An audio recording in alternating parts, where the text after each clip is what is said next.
Welcome back. We are going to get started because I believe we have to be out of here at 6 for real, because otherwise we have to pay the museum guards for longer hours. So let me introduce our next session chairs. Dr. Justin Ferguson is the Director of Urban Design and Planning for Meticulous Design in Indianapolis, and that is an update from the program when he was with Ball State. His focus for the past 15 years has centered on assisting cities, towns, neighborhoods, and nonprofits facilitate public engagement in design planning processes. He served previously as the Executive Director of the Center for Civic Design in Indianapolis for Ball State University, and through the center, Ferguson led the outreach and engagement efforts for Ball State's College of Architecture in Indianapolis and across the state. Our other session chair is Shane Hampton. He is the Executive Director of the Institute for Quality Communities, or IQC, here at the University of Oklahoma. That is our community design center. And he is a city planner with experience in downtown planning, tactical urbanism, urban design, and community engagement for both urban and rural communities. Through the IQC, he collaborates with community leaders in Oklahoma and leads teams of OU faculty and students to address built environment challenges in dozens of Oklahoma towns and cities. So please help me welcome Justin and Shane.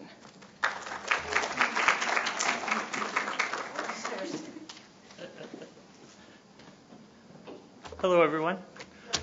It's appropriate that we are the last session, it seems, for participatory design, as every session has mentioned participatory design so far.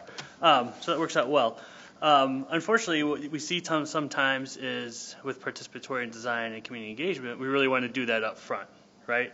And the many times that we see it where it's done wrong is design already happens, and all of a sudden we start trying to do participatory design and engagement afterwards. It's a really odd mixture. I've actually been seeing that happen lately, and it's a bad, bad model.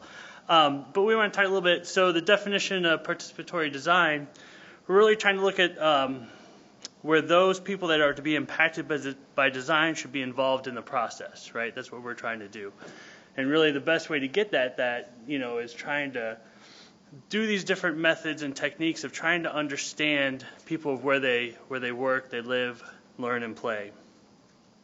And so as we've talked a little bit over time, we were talking about like in the 1960s with the civil rights struggles, are really about seeing that participatory design being that fringe practice, being an alternative practice, being an other practice.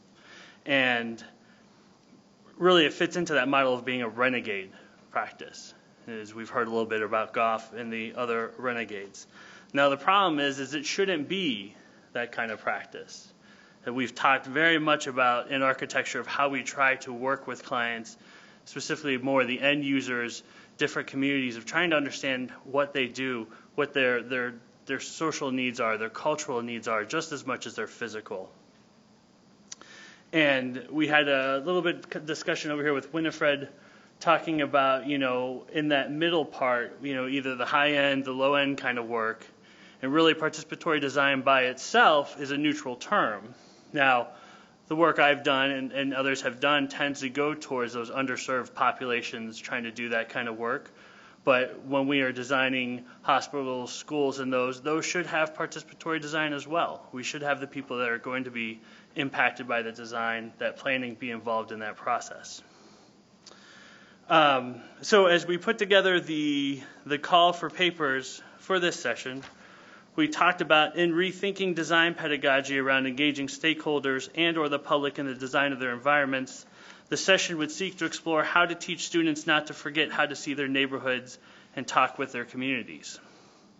How can we temper the enculturation process of the design professions so that students still retain a connection of lived experience to those outside of the design disciplines, as well as recognize the expertise of those that live, work, learn, and play in such places? How can we prepare our students to understand the context, not just the physical, but the social, cultural, demographic, historical, political, etc.? How do we instill in them this openness so that it carries through with them into their chosen professions? This session seeks to continue moving the goals and methods of participatory design and community engagement into conventional practice through future practitioners so that buildings and landscapes are not just transactional products, physical form, but built manifestations of outcomes that are social and cultural, reflective. And so we set up our session to be about Thursday today to be more focused on the more academic, more internal, working with students in the classroom. And then we set up our sessions for tomorrow to be more those that are service learning, outward facing. We base this on the abstracts. We'll see how it turns out today on the actual presentations. The four different sets of speakers we have today very much are in that teaching and practice realm at the same time, going back and forth, which we tend to find in participatory design as needing that outlet to both discuss, to learn, to research, but also to do that kind of work. And so the next speakers up, our first speakers, are excellent examples of that. And so Niels Gore and Shannon Chris from the University of Kansas will speaking first. They are both professors at the University of Kansas. They're both licensed architects. They both have their MArchs from Harvard and their Bachelor of Architecture from Kansas State University. And they both work for DOT Agency, where Niels is the founding principal. I don't know, it sounds like they're married or something, but you never know. So I'd like to welcome to the stage Niels and Shannon.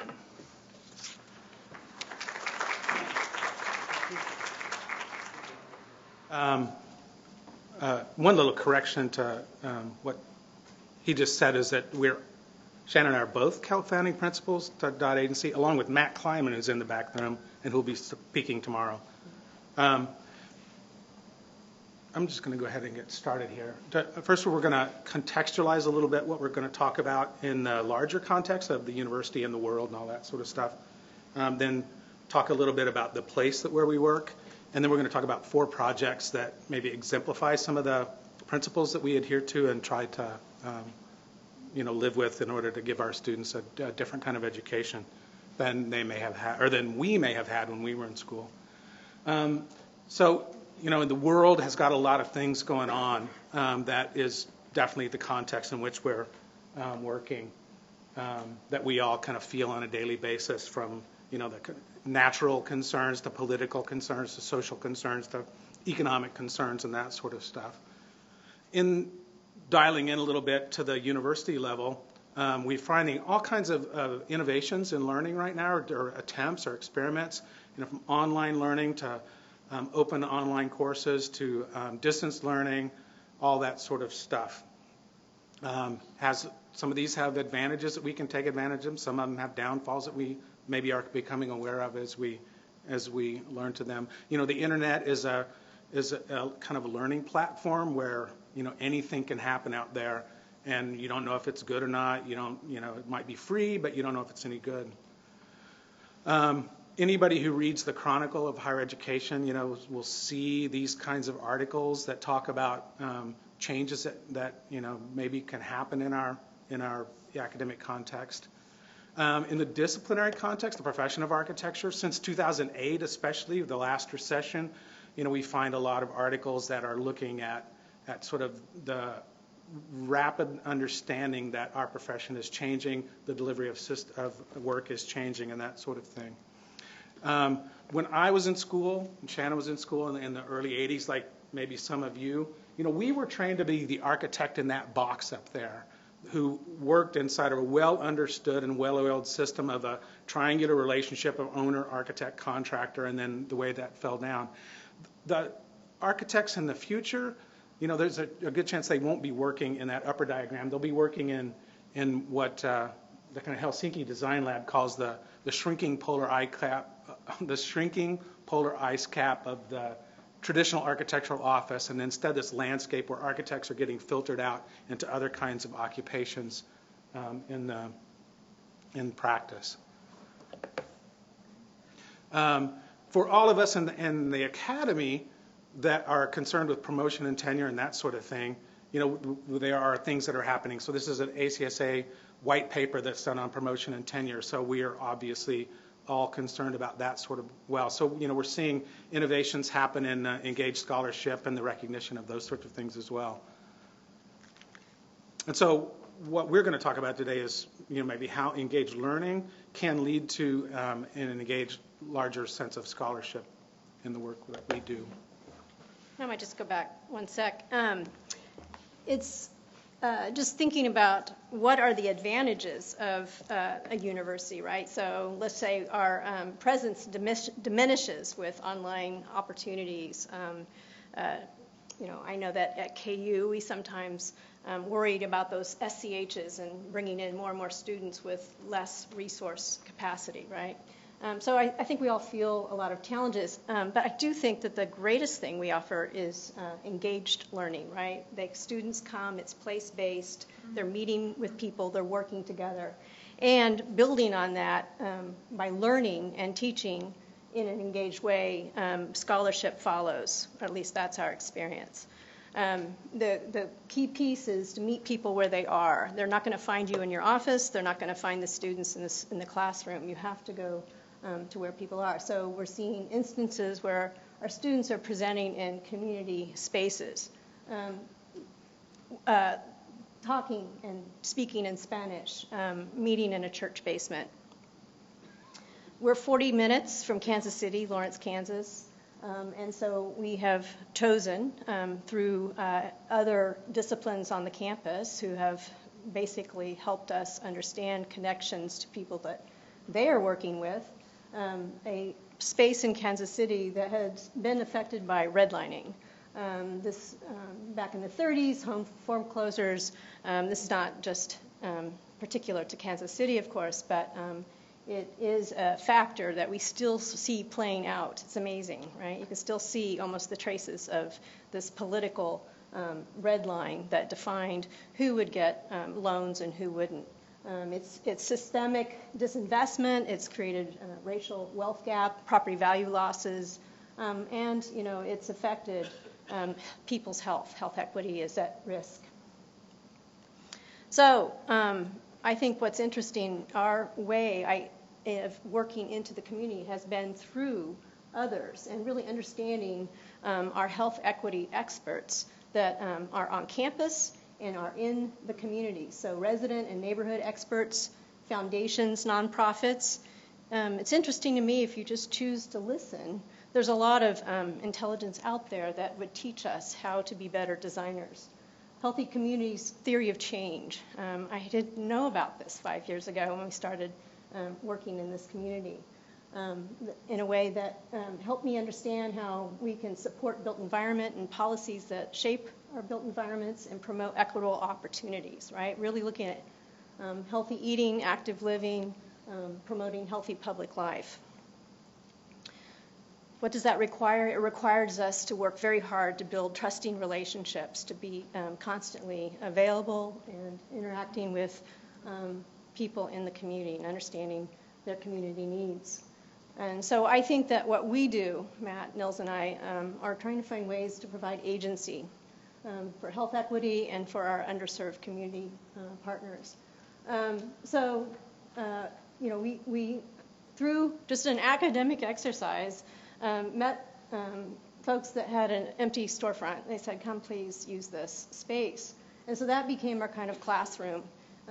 We were able to take our students and meet other students in other disciplines at this place. We were able to meet community partners, have exhibits, have events, create opportunities for conversations that the community wasn't having looking at their built environment. So DOT stands for Wyandotte County. And agency, we believe that we provide spatial agency, helping communities see their spaces in new ways, and for us to see through their eyes how they use their spaces. So we think of ourselves as expert citizens. We offer skill sets that may be lacking, but also we see our citizen partners as experts. What are we doing? We're really trying to help our students become better citizens. And so through DOT Agency, there are 4, I think, general types of projects that we're doing. We're mapping large community concept buildings, so working with our partners to understand the intelligence that they bring to the table, the knowledge they know, and sometimes it's just a matter of visualizing that and conceptualizing it as an idea that they can start to gather other people around.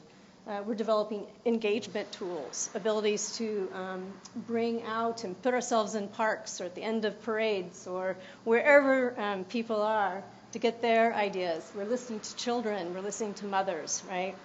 People that engage these spaces. We call small bet projects, $10,000 projects, DesignBuild, a levee trail, a trail that was not accessible before we started to work with our community partners and just making through signage that visible and available. Hypothetical building design projects, helping students learn how to work with community partners to listen and to design projects, housing projects that would fit their needs.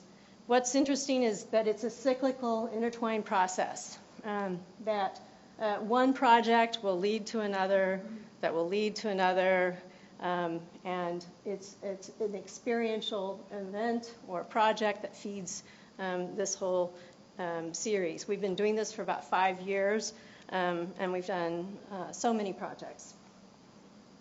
And so Nils will talk about, we're going to start with DesignBuild because our university has a long history of DesignBuild through Studio 804. Dan Rockhill, you may have heard of him, and that's where Nils comes in. One of the things that we try to do in the kind of studios we're talking about here, somebody had talked earlier about the discomfort they had with DesignBuild, and I agree with that. I would rather think of it as just sort of like part of the design process where you explore things with real materials at actual size. And that might end up in a prototype or it might end up in an actual environment. But so this is a project that was came out of meeting some of the residents in a park and realizing that their park was deficient for certain things. This is a sketch that a student did looking at a kind of a park bench exercise station made out of kind of continuous piping. Typical kind of like digital visualization of it. And then we started actually getting the real pipes out and bending them and seeing what that would be like. Could you actually do those radii? Could you, what would it take? Is it feasible? How do you jig it? All that sort of stuff. Then we, built some prototypes, took them out to a health fair in this case, get some feedback from people. We learned that the proportions were weird for people. They were too tall, that sort of thing. Then went back, kind of redesigned, produced some more, installed them in the field. Here's the mayor with the giant pair of scissors doing the ribbon cutting and all that kind of stuff. And now they're in the park and people are using them ostensibly, and kind of a nice addition to this park. A second project I'll talk about. So this has to do with really understanding how students get to us and leave us and into the profession. And this is a project called Project Pipeline. This is Brian Lees, an architect in New Orleans, who developed this thing called Project Pipeline, which really argues that in order to get people of color into the profession of architecture, you need to start much earlier. You need to start with them as children. So he developed a program where you could get children as young as like 6th grade. And so we did a project last semester. He reached out to us because he wanted to come to Kansas City. And we got children from elementary, middle school, and high school. We got students, our students from the university, primarily through the NOMAS organization. We got students that are in a vocational training program called Youth Build that are in that community. And then we got architects from Kansas City. So you've got a pipeline of people from kids to working professionals. And if one goes through this project or through this pipeline over multiple years, then it sort of acculturates them to how they might end up being sort of operative in the design fields. So it was a day of kind of charretting, which was what this was, and then there was a day of building like little things that had some relevance to the kids in that community. So in this case, it's a mobile crossing guard because a child got hit by a car on their way to school. This is just a note that one of the beautiful little kid kind of wrote at the end talking about that. So I'm hope we do it next year and she gets to participate again and become part of that pipeline. And then this leads, like Shannon said, it leads to another project. So there's a grocery co-op in that same neighborhood where we did this, and so some of the same people, some of the same students that were involved in this are going to now participate in this other project.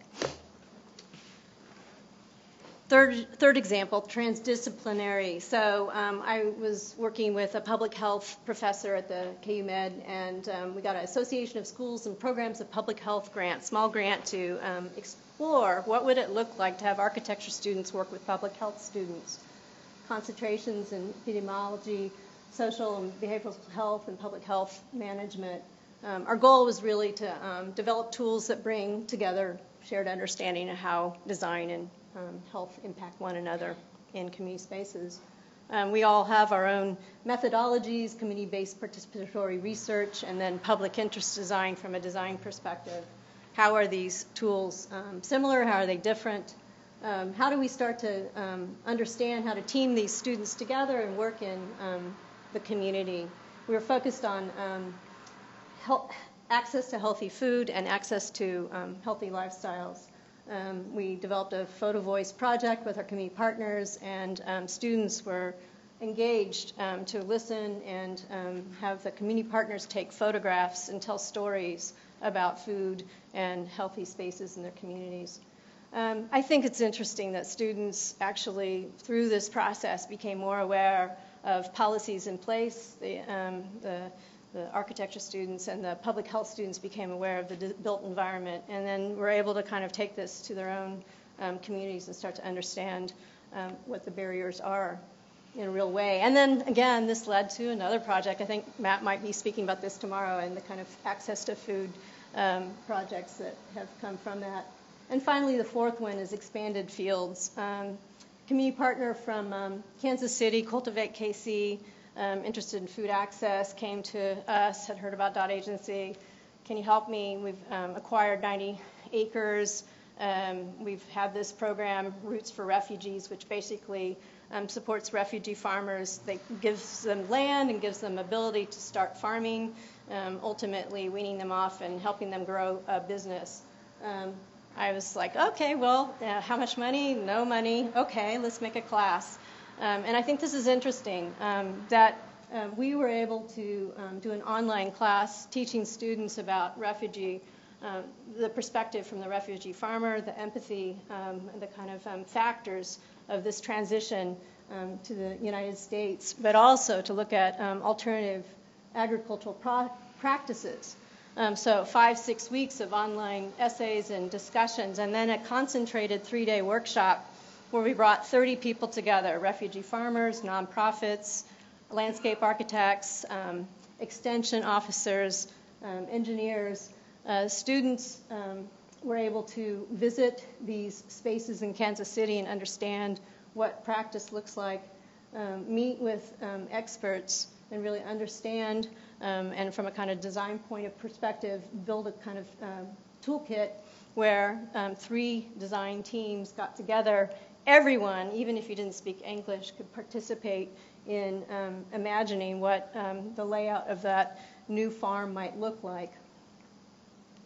Ultimately, students presented and documented the work. The document now is alive through the community partner to help fundraise and build their efforts. So a kind of transition or translation of ideas. And here's something that Nils just put out last week. Meeting one of those refugee farmers, 5-foot older woman that's, farming an acre by herself and trying to get the food from the, field to the farmer's market, right? And just trying to think through, are there utility bicycles? Is there refrigeration? Are there different ways we could start to design, build, and impact and improve their capacity? We wouldn't have come up with this project without that participatory piece. So lessons learned, I'll just say, fluid, sustainable link between teaching and scholarship. All of this work gives us insight. We can write about it. We get funded because we've built this trusting relationship. Our foundations see that we're mobilizing communities. We're providing equity opportunities. And really, what does that look like? And then that scholarship then leads to another teaching opportunity. Teach soft skills that students need to address. This is what universities, what citizenship looks like. Leadership, collaboration, ability to communicate, empathy, understanding, and awareness. These are the true value, I think, of a higher education. And then advances place-based university strengths. So engagement in the body and in place, but also building on this capacity of the internet to connect and incorporate diverse insight. Ultimately, building a network between citizen experts and expert citizens. So thank you.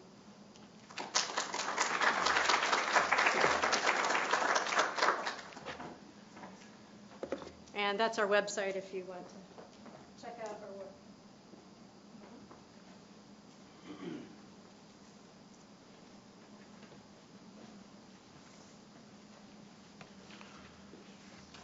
Next up, we're going to have Trudi White, who is an assistant professor at the University of Wisconsin-Milwaukee. She has a Master's of Architecture from Princeton and a Bachelor of Science in Architecture from the University of Illinois, Chicago. She co-founded and is a principal with Waxwood Investigative Group, and where she researches, organizes knowledge, and builds teams around complex art and design projects that cultivate compassion, increase empathetic listening, and widen channels of communication for shared wisdom among groups of people. And in 2016, she became the first resident architectural designer within a research unit in Thomas Jefferson University. And after that, she became the first fellow in emergent design and creative technology and architecture and medicine.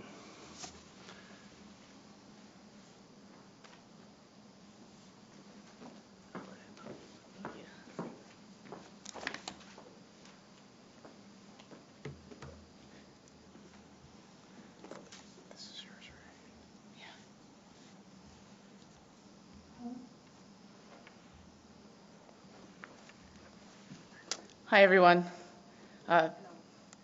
Thank you, Justin, for that kind introduction. I just want to thank the conference organizers for what's been a really fantastic day so far, and for all of you to be here and give me some of your time to hear what I'm working on. So the work that I'm going to share with you is kind of a work in progress snapshot of the design pedagogy I'm developing in undergraduate studios that is rooted first in techniques from improvisational theater and more recently layers in new scholarship I'm interested in around non-human entities. Specifically the way that these approaches can serve to sensitize students to architecture's European bias. The paper that I'm writing around this work is called In Order to Understand People, First Pretend to Be a Hammer. The majority of my students, as I imagine yours have been white, and their resistance to learning about others not like themselves is more a result of cultural and racial blind spots than an unwillingness to learn. The oblique pedagogical methods I'm developing in design studios serves to uncover these blind spots and biases so students can engage more meaningfully in equitable, community-engaged design practice. And as a way into this work, I took the request to include a participatory element very seriously.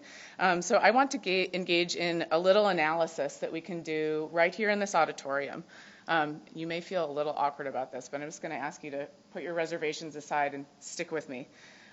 So in a moment, I'm going to ask you to settle into your own experience, kind of like you're in a meditation class.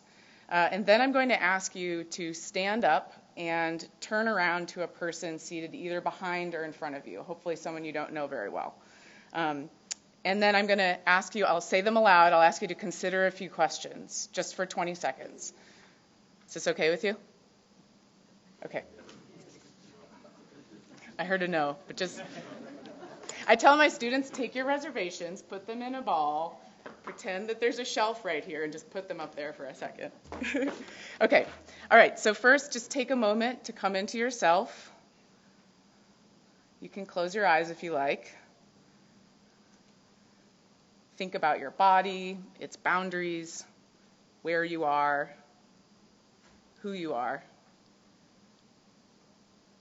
Just notice the quality of observing your own mind as you sit here in this auditorium at the end of a day at a conference about architectural pedagogy? And in just a moment, I'll ask you to open your eyes if you close them, and then silently stand, turn to a person behind or in front of you as I ask you my deep analytical questions. Okay, so open your eyes if they're closed, stand up and turn to face a person near you now, please.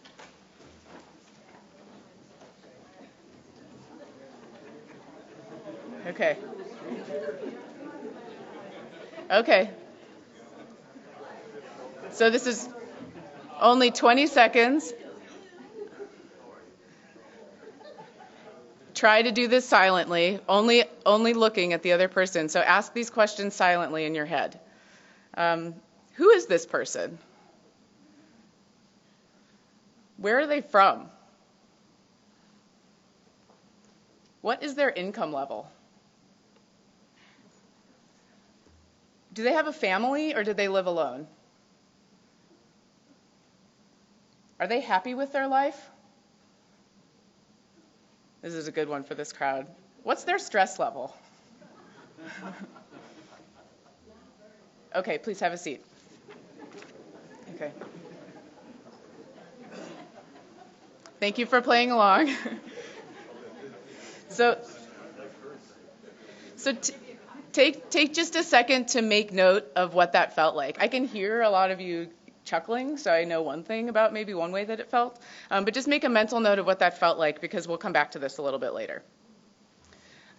So to touch base with the core questions of this session, I ask, what are the pedagogical and professional obstacles that prevent community-engaged design from entering conventional practice, especially when we know that the types of projects community-engaged designers tend to do, parks, community gardens, schoolyards, public civic spaces, addressing vacant lots, and so on, a lot like the work that we just saw Dot Agency to present. We know that these projects have measurably positive impact on community pride, civic trust, neighborhood satisfaction, voter engagement, and feelings of inclusion. So why aren't they a part of conventional practice? For one, community-engaged design seems to be code for helping the poor, to use a crude and old-fashioned phrase.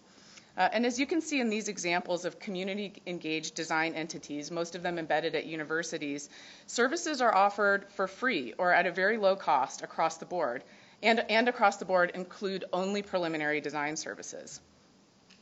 How can we develop sustainable community-engaged design practices when it must often be done pro bono? Why is it that we can give away the preliminary design services, in my mind, the process, but not the final design documentation, the product? Are marginalized communities the only communities who benefit from community-engaged design? And how can we teach students that community-engaged design is critical when, but for a very few, they will not be able to make this practice a part of a financially sustainable career? In a pedagogy and practice area that tends to focus on supporting traditionally marginalized communities through participatory design, extreme racial inequity in architecture exacerbates the challenges that community-engaged practices face. Less than 10% of architecture professionals are African American or Latinx, as we can see visualized here in the 2015 report, Inclusion in Architecture. And the same groups make up only about 20% of students enrolled in architecture school, as we can see here in another graphic from the same report. As Paulo Freire argues in Pedagogy of the Oppressed, the oppressor cannot also be the liberator. White people cannot fix the problems of communities of color without participating in the racist structures that marginalize these communities to begin with. In order for community-engaged design to become a part of conventional practice, we have to change who conventional practitioners are. So one direction this argument could head is into issues of inclusivity, recruitment, representation, and retention at architecture schools and in the profession. And maybe that talk should have been at the first session this morning. But the direction that I'm headed with this paper is how I am working with undergraduate architecture students on shifting the tendencies that make white saviorism so problematic. An overeagerness to solve using information from an unexamined white perspective, confidence that the dominant cultural expression is the right cultural expression for everyone, and the conviction that product is more valuable than process. How do we, an overwhelmingly white group, work with our overwhelmingly white students to meaningfully shift the ways that our whiteness impacts our work, especially in the area of community-engaged design, while building an inclusive learning experience for all architecture students?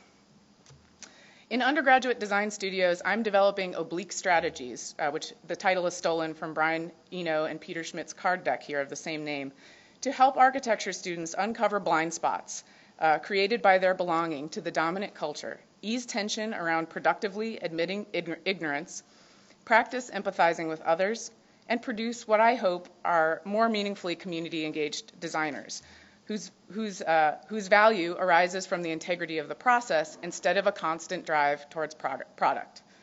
I do this by incorporating elements of improv theater into studio exercises I design and increasingly offer intersections with non-human entities.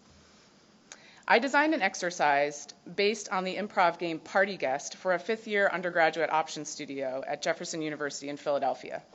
In the studio, which is called Betwixt and Between, we examine the ways that theories of ambiguity can help architects shift from a product to process-oriented approach in support of communities experiencing gentrification, in the full knowledge that our proposals will not constitute solutions.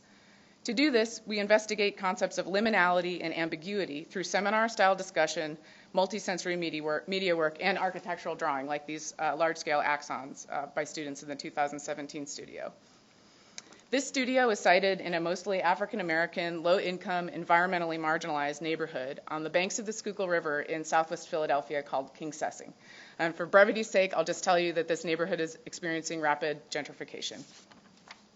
At first, I used improv instinctually out of my own history and performance as a way to prolong the state of ambiguity and inject a loosening levity during the early phases of the architectural design project, that is, during site analysis. In the game Party Guest, one actor plays the host. In this slide, it's the woman in the red shirt. This is a scene from the improv comedy show, Whose Line Is It Anyway? And the other actors are given a secret identity, which they must act out in the setting of a party. The host must then attempt to guess all the secret identities of the other actors through their behavior alone. Just as in Party Guest, each student adopts a new non-human secret identity for the duration of the site analysis exercise. The example I'm showing here is from a student, Kelsey Donato, who adopted the identity of an invasive plant. I'll skip quickly to the next one. Here's another example of a student, Adelaide McInnes, whose investigation of the neighborhood from the point of view of a hammer led her to an extensive investigation of informal modes of local communication through signs, lawn ornamentation, and graffiti. I'm showing her storyboard here, but she actually also produced this as a short film. The first semester I used this technique, I found that the apparent silliness of the assignment opened up advanced students' willingness to experiment more courageously with media they had never tried before, and also had the capacity to reveal hidden assumptions and prejudices we would not have otherwise discovered. And this was especially the case with a student I'll call Joe, whose real name I'm not using for reasons that will become apparent. So Joe's first pass at investigating the neighborhood from the point of view of a newspaper was a complete failure in the traditional sense. Joe had carefully constructed a narrative along the lines of a day in the life of a newspaper, wherein the ubiquitous newspaper gets bought, read, cast aside, and then goes on a jolly trolley ride on public transportation, an adventure all its own. But when Joe visited the neighborhood to document the experience of his brave little newspaper, he found very little evidence that newspapers circulated in this neighborhood at all. Frustrated, Joe returned to studio empty-handed. Rather than dismissing Joe for bringing nothing to class that day, however, we were able to have a studio discussion about how his expectations about newspapers were coming from stereotypes about media not informed by an open observation of the neighborhood itself. Joe eventually came back with this. This is a document that shows us some brief conversations that he had with Kingsessing residents about the ways that newspapers do or don't operate in the neighborhood. The work admittedly falls short by many, many measures, but it does achieve taking an important first step, open listening. As an educator, this productive failure showed me that this exercise had the potential to uncover blind spots produced by general stereotypes, and also by most students belonging to the dominant culture. I propose that this type of exercise operates on bias in the following ways: through the unique capacities of improv theater, in combination with thinking about non-human entities in ways that challenge the primacy of human experience. First, exercises in improv theater provide levity and medium unfamiliarity that dilute student instincts to seek the right answers. And this is what I initially sought to cultivate in the studio exercise.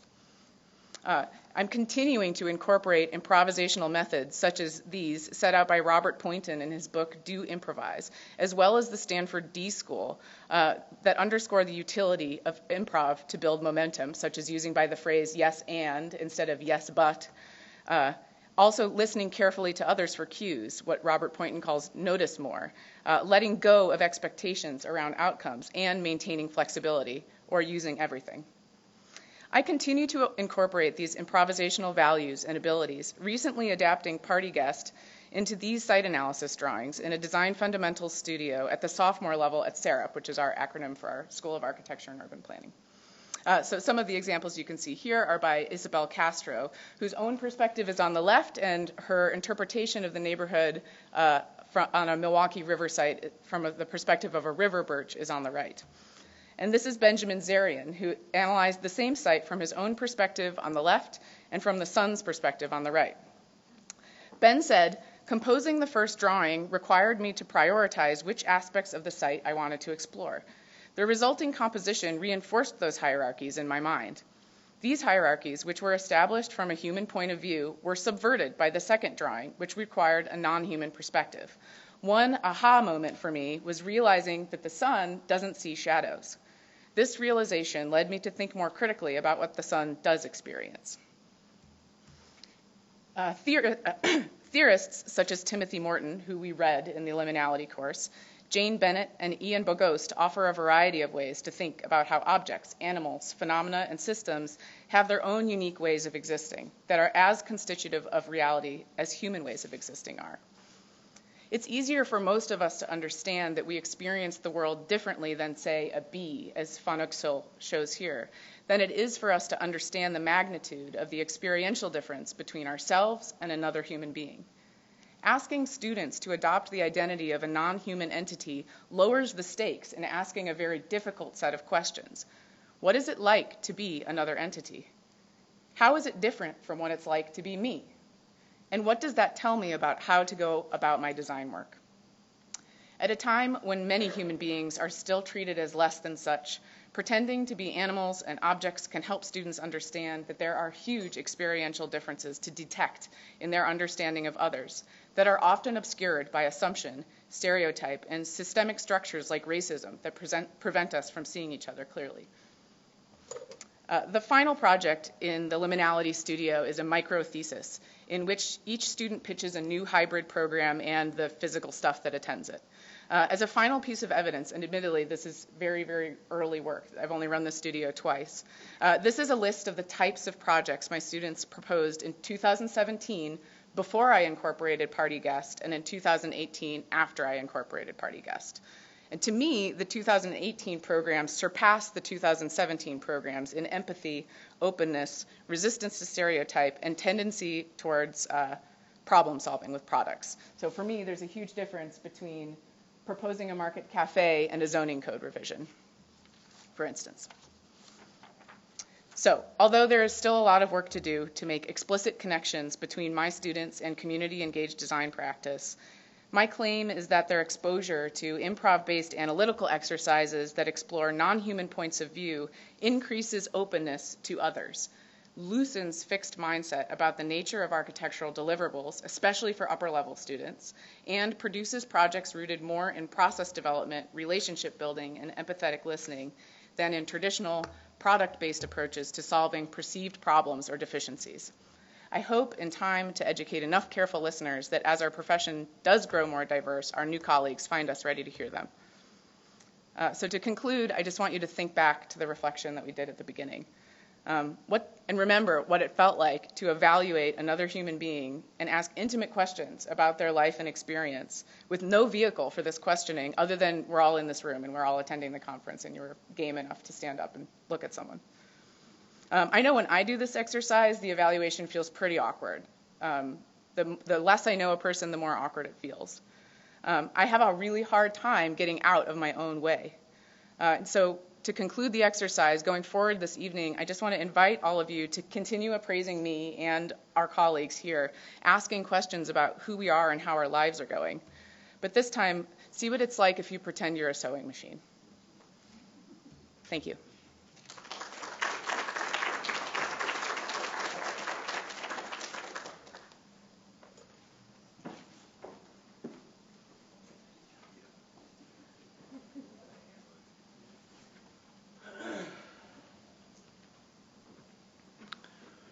Up next, we'll have Jody Dubiowski.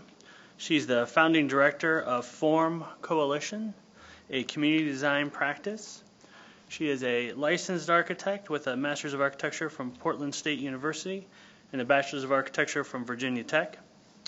From the website, Form Coalition is an architecture and design practice specializing in the neighborhood scale. We help people build the world they want to live in by engaging design thinking and community design processes. Thank you. This afternoon, I'm going to share a little bit about my personal path to practice as a way to illustrate some of the realities that my generation of practitioners are facing as we build participatory and inclusive practices. My lens is certainly limited based on my own life, educational lineage, and blind spots, but I believe it's representative of a broader movement and hope my experience can be useful in furthering the conversation about educating future citizen architects. 15 years ago in August, Hurricane Katrina hit the Gulf Coast. At the time, I was just beginning my second year of architecture school at Virginia Tech. I didn't realize it then, but this single event had a defining impact on the trajectory of my career. Future spring breaks would be punctuated with DesignBuild trips to help with the relief effort.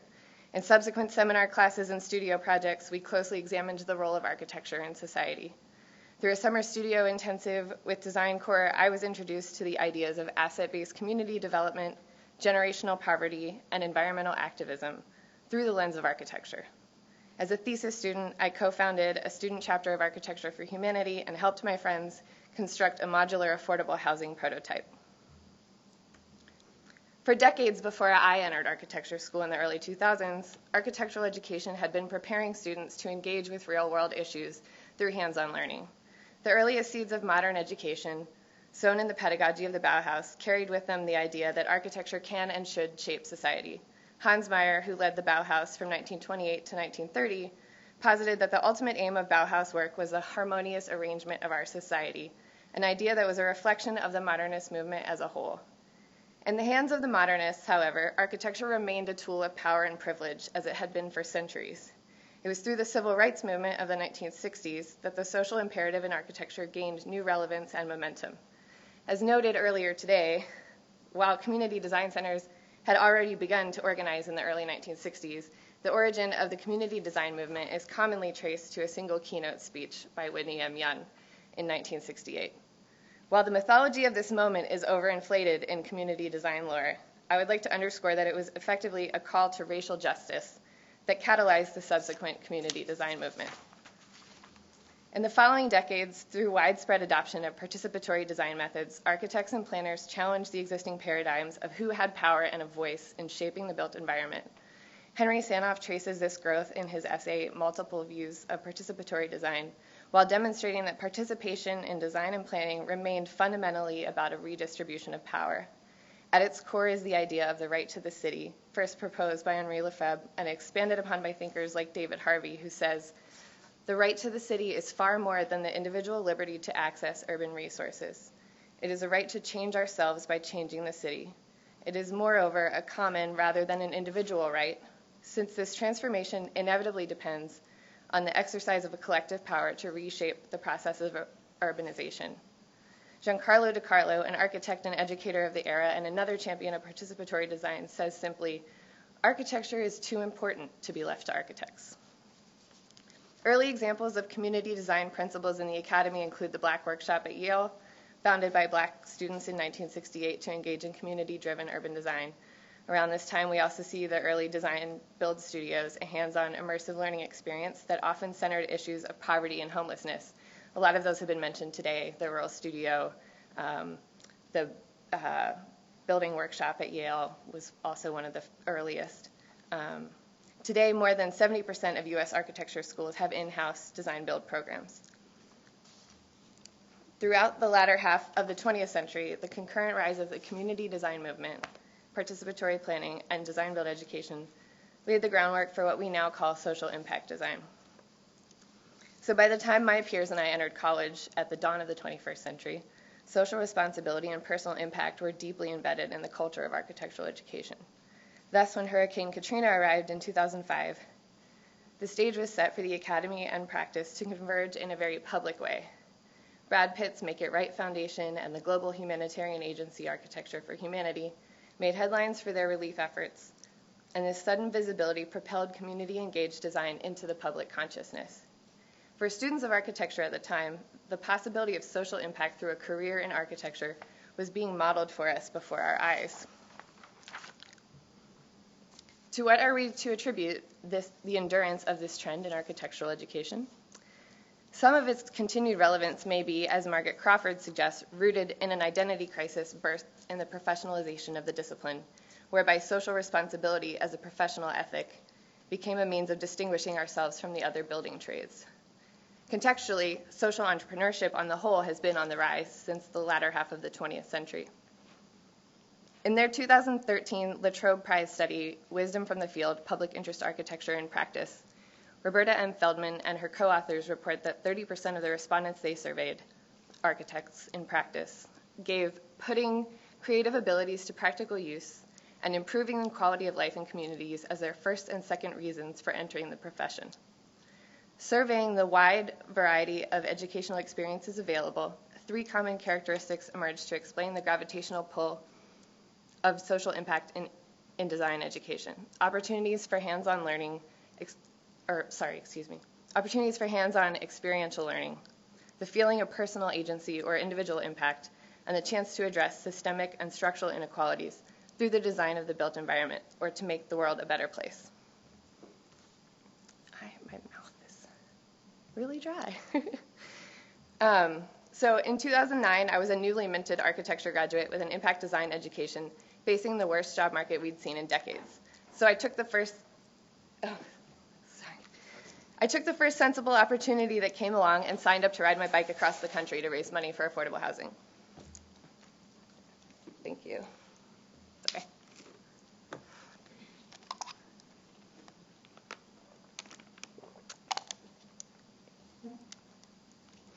In my team of 25 young adults, 3 of us unemployed architecture grads, we stopped along the way to volunteer with Habitat for Humanity and Rebuilding Together.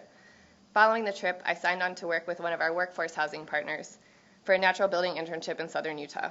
Both of these practical learning experiences gave me a chance to contribute meaningfully as an individual and allowed me to work as part of a team addressing the structural inequalities of the housing industry. After a couple of part-time engagements, the economy began to steady, and I landed my first full-time office job nearly 2 years after graduation. Finally, on the path to licensure, I spent the next few years working in small and mid-sized firms, experiencing a range of project scales and team sizes, and remaining engaged in community design as I could as a volunteer. Being confronted with a profession that conducts business as usual while academia is grooming a generation of socially responsible architects is jarring for new graduates. Obstacles to incorporating participation into practice are plentiful and generally tied to issues of time and value. A common objection to participatory processes is that transparent processes generate conflict and cause unnecessary and expensive delays. Put another way, people themselves are the problem. As long as professional services are billed hourly, participation is viewed as extra, not integral, and must generally be subsidized by foundations or government entities, a process that contributes even more to delays and restrictions. A second related contributor is that the value a design professional brings to the process is not always clear. Educating the public on the value of architecture was one of the action steps named by Feldman and her co-authors for sustaining and expanding public interest practice. The AIA has attempted to address the public perception issue over the years, recently through the I Look Up campaign in 2014, an arguably out-of-touch public relations effort that failed to address root causes. In the last decade or so, Pro bono studio programs have cropped up at the country's biggest firms, evidence that the desire to incorporate community-centered work is part of a larger trend. Canon Design's Open Hand Studio, Citizen HKS, and the Social Purpose Program at Perkins & Will are just a few notable examples. The idea of giving away professional services to those who can't afford them is great in theory, but as long as profit and value are tied to the number of hours worked, pro bono doesn't work. When hours spent on pro bono are hours taken away from paying work, only firms large enough to absorb the lost revenue can afford to spend meaningful hours on unpaid projects. For the rest of us, pro bono work often means accelerated burnout or a lower quality deliverable. In addition, offering services for free does nothing to properly anchor the value of design services in the eyes of the public. Today's rising practitioners are unsatisfied with the outdated business models that do not address contemporary concerns about social impact, and we seek more sustainable methods of integrating the participatory strategies we employed in academia into 21st century practice. In 2018, the Association for Community Design reaffirmed racial justice as a top priority for its network of community design practitioners in the United States, a call for architects to facilitate the redistribution of power in the creation of space, just as in the early days of community design. As community design practitioners, we redistribute power to our clients through participatory processes by making services accessible through transparent pricing and through knowledge sharing. As a for-profit community design practice, we try to approach participation at Forum Coalition in a couple of different ways. The first is who participates in the design of space. Within this framework, participation, I knew this was going to trip me up, is about building processes that get stakeholders to the table and provide multiple opportunities for co-creation along the way. In practice, this means thoughtful and inclusive community engagement is an indispensable part of our design process, not an add-on. And I'll admit that this is often aspirational. The other question we ask is, who has access to space once it's constructed? As service providers, this is much more difficult to control or influence, but reflecting on two recent trends in the profession can help reframe the question. The first is the architect as developer model. And while this is not something we've adopted at Forum Coalition, we do intentionally network with small community-minded developers in order to pursue clients who are more likely to align with our values. The other trend we've been benefiting from is the uptick in marketing coaching for small firm architects and service providers designed to help untether fees from time. As we refine our implementation of value-based pricing, we can continue to steer the conversation away from costs and towards shared value and results.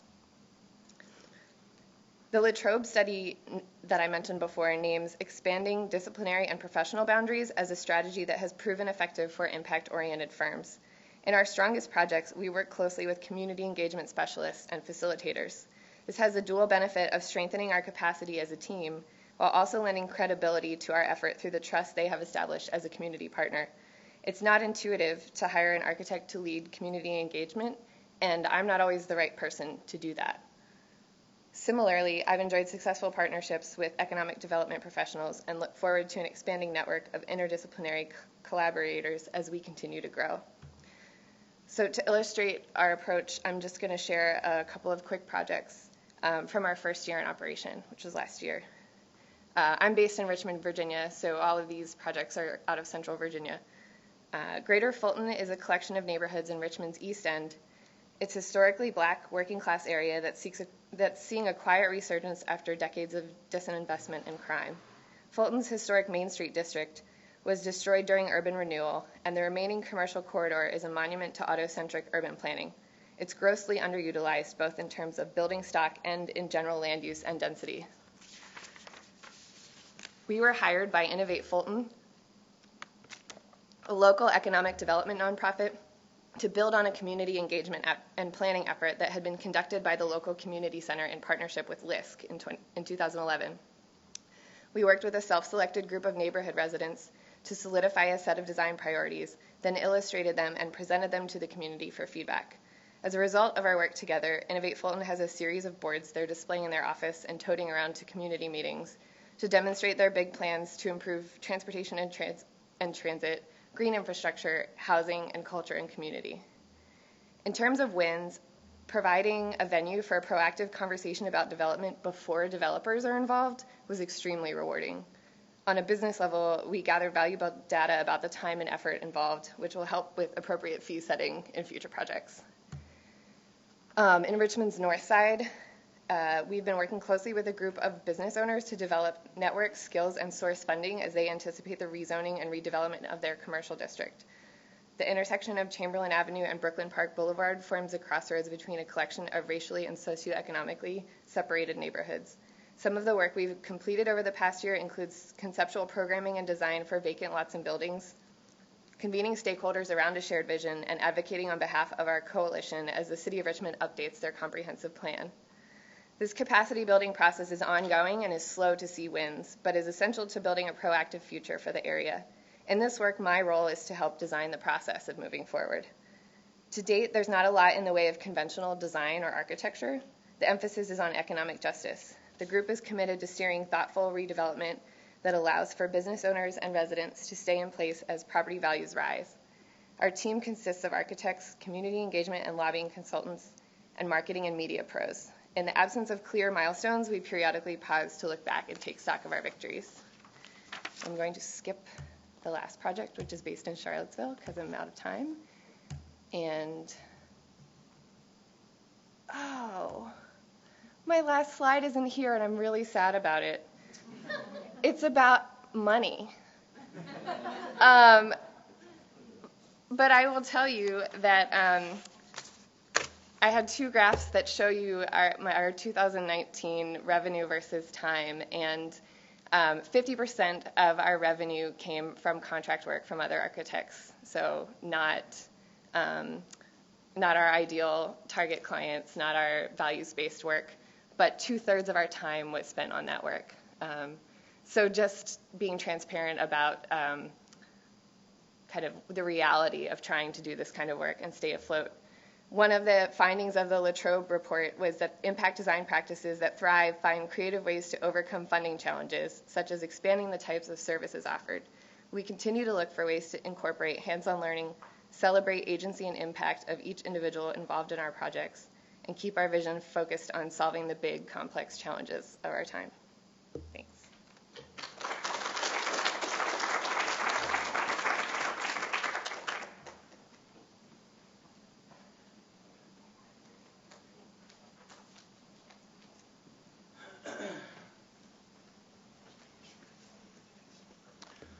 So our fourth and final speaker in this session is Awilda Rodriguez-Carrion. She is an associate professor with Oklahoma State University. She's also a licensed architect with a Master's of Architecture and a Bachelor of Science in Design from Arizona State University.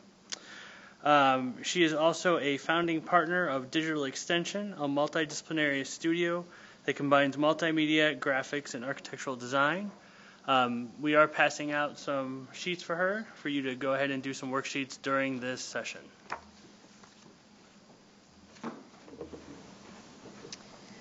Okay, so I like to move around this, so before I trip myself. I like participation, and when I saw the room, it kind of deflated me, because I took this participatory design to the core, and I wanted us to kind of move around, but I guess the fixed seating is not going to allow it.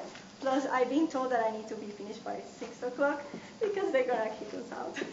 So I will be fast, but I still want to get my participatory activity. So they're passing around a survey, and if you can pay attention to me, and we will somehow address the survey if I finish early. Otherwise, I've been told that you can take it, and we might be able to discuss it tomorrow. I'm not sure, but I'm sorry about that.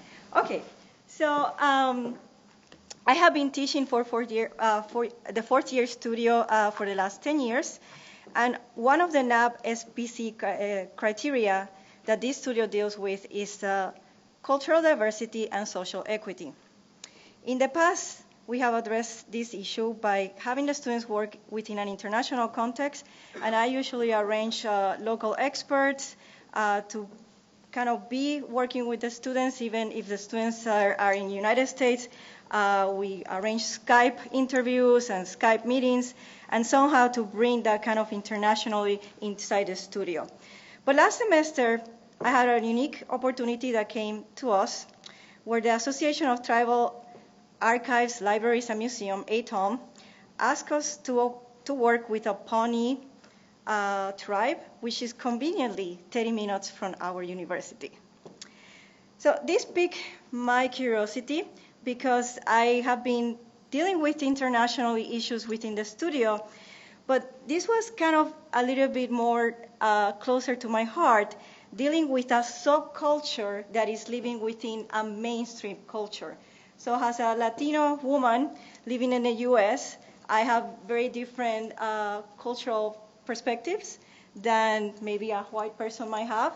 And this idea of bringing in the Native Americans within the studio, which is they're Americans and they have a shared value, same framework, but within that there were still kind of other core values that we don't know and we will need to discover. So some observations about the project is still ongoing. We're working, my colleague down here, Piper, is here. We're still working with the tribe, and the students did a project that they designed. These were ideas. I'm not going to be showing the project because you guys will be my guinea pigs about cultural values this afternoon. So when you see this image, I will ask you how many dots do you see? And scientists have found that after the age of 35, most people basically become autopilot. So the beliefs, habits, and patterns that guide your everyday life are very much like hardwired. So they're very, very difficult to change. In this image, if you relax and stare at it for enough time, your brain will start seeing not only the printed dots, but it will actually start, because of the optical stimulation, it will start actually seeing the dots jumping, and you will start seeing dots where there are no dots. So this is actually a way to kind of open the conversation of how do our brain project cultural patterns where they might not be existing. So today you will become my guinea pigs with the survey, and we will explore cultural values and how cultural biases may influence when working with a different culture. Cultural values are like an iceberg. They are values that are very easy to see, different music, religion, food, but there are other values that are actually not visible and that are actually very, very deeply rooted on the culture.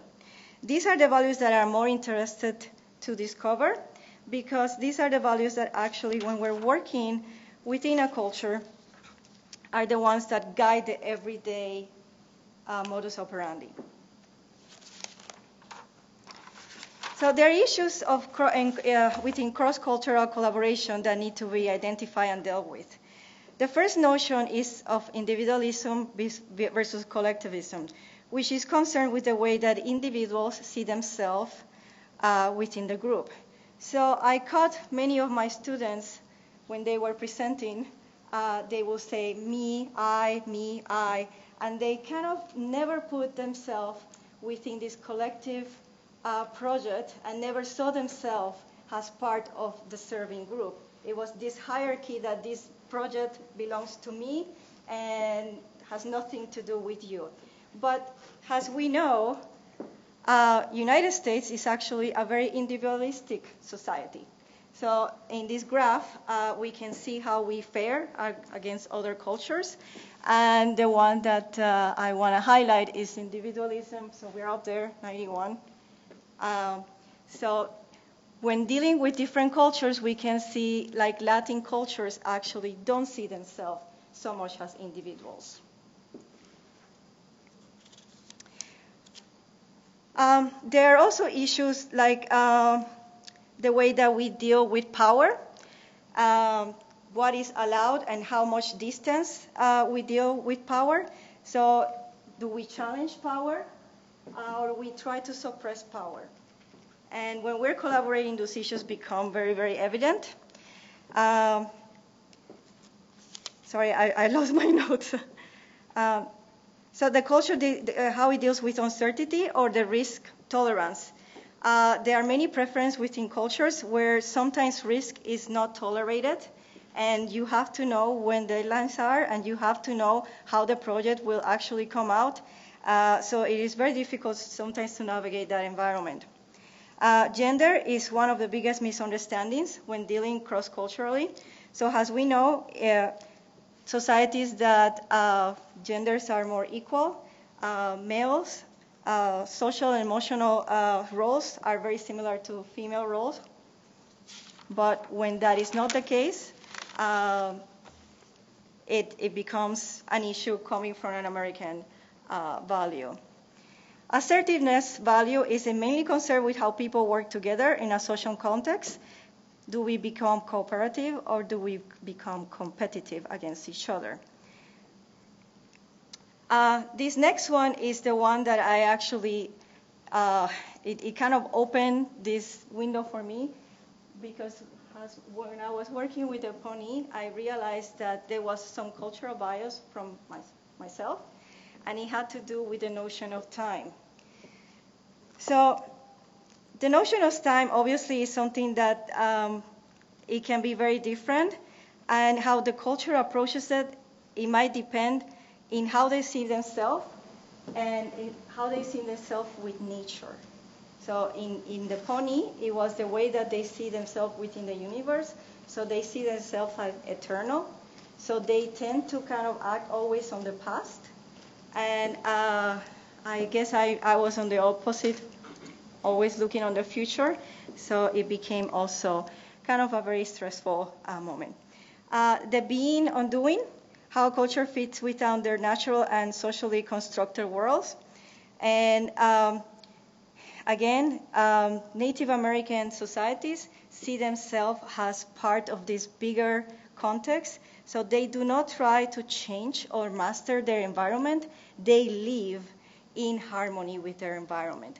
And this was something that it was very, very difficult to make the students understand, because most of the time they wanted to construct things, and for them was actually the more in tune with nature, the less we do, it was actually in tune with their culture. Lastly is the way that a culture society encourages or pursues pleasure or indulgence. And this has to do with the way that we deal with shame and things like being selfish. So something I discovered during this process is that I needed the right pedagogical tools to uncover these important concepts. During the design process, I didn't have these tools, developed it after the fact. So the survey is a way for me to go back eventually when I will teach this again. And I see these cultural values almost like shift gears of different sizes and different points. So the survey, it allows me to see what points can we connect. Because it is okay to be different, it is okay to have different cultural values, but we need to find a common ground. And I didn't have the tools and the understanding of what were the common grounds between me, between the students, and between the Native American tribe. So I found this tool. This tool was developed by a psychologist, Paula Chu. And it's putting everything that I have talked to in a kind of a more compressed manner. So 4 dimensions: time, activity, nature, and human relationships. So I will invite you to fill up the survey and to tabulate it. And if anybody has done it already and wants to share it, I would love that.